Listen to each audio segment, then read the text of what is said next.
আপনি কারে ডরান? আপনি ভোট নেন। মিনিমাম 100 রিকশাওয়ালার সাথে কথা বলেছি গতকাল পর্যন্ত। প্রত্যেকে বলে এই উপদেষ্টাদেরকে তারা বিশ্বাস করে না, কিন্তু ইনুস বেড়া ভালো। এর মানে সারা বাংলাদেশের জুলাই যোদ্ধারা, জুলাইয়ের পক্ষের শক্তিরা আপনার মুখকে দেখা এখন পর্যন্ত এই সরকারের একটা হাত ধরে রাখছে। কিন্তু এই উপদেষ্টাদের কেউ কেউ ইতিমধ্যে রাজনৈতিক দল যারা সামনে ক্ষমতায় আসবে তাদের সাথে নেগোসিয়েশন করে কেউ সামনে আইনমন্ত্রী হবে, কেউ অন্যান্য মন্ত্রী হবে, কি কি হবে এইটা টাকাভুক্ত করে এখন তাদের জমানে আমাদের ঘোষণাপত্র লিখে দেয়। আপনার আসলে কিভাবে চেঞ্জি আপনাদের সাথে করতে হবে?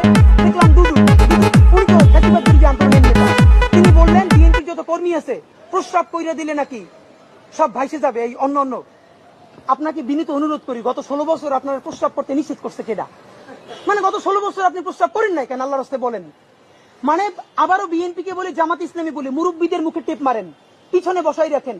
এই আন্দোলনে যত শহীদ হয়েছে, যত যোদ্ধা, তাদের গ্রুপ, এইজ গ্রুপ 21 থেকে 35, বিএনপি জামাত ইসলামী সকলে আপনারা তরুণদেরকে সামনে আনেন। এই মুরব্বীদের কি কথা বলে দেখেন, বলে প্রস্রাব করলে ভেসে যাবে। এটা আওয়ামী লীগ তো বললে আমরা জিভে ছেড়ে ফেলতাম, এখন তো আওয়ামী লীগের চেয়ে উনি কি কথা বললো।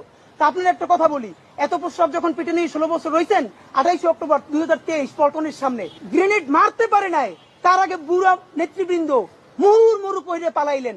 আমরা বিএনপির কর্মী না, তবু 1 ঘন্টা সেখানে স্টেজের সামনে দাঁড়াইছিলাম, কোন একজন মাঝারি মানের নেতাও আসে কিনা আমরা প্রতিরোধ গড়ে তুলবো, একজনও পারেন নাই। যত লাখ লোক আসছে, প্রস্রাব করলে তো আওয়ামী লীগ ভাইসে যাবে, তখন প্রস্রাব চাইবে কোথায় রাখছেন? মাথায় উঠেই রাখছেন। ফাইজলামি কথাবার্তা বলেন।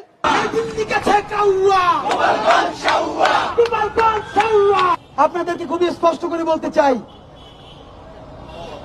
মাননীয় আর্মির চিফ, পুলিশের আইজিপি এবং ইন্টারিম বাহাদুর, যত্ন নিয়ে শোনেন। যেই দিনে আমার 6টা ভাই শহীদ হয়েছে, সেই শহীদ হওয়ার দিনে যখন রাজপথে নামতে হলো, তাদের জন্য দুরূদ পড়ে মাগফিরাত কামনা করতে না পেরে এই বৃষ্টির মধ্যে রাজপথে দাঁড়াইতে হইল।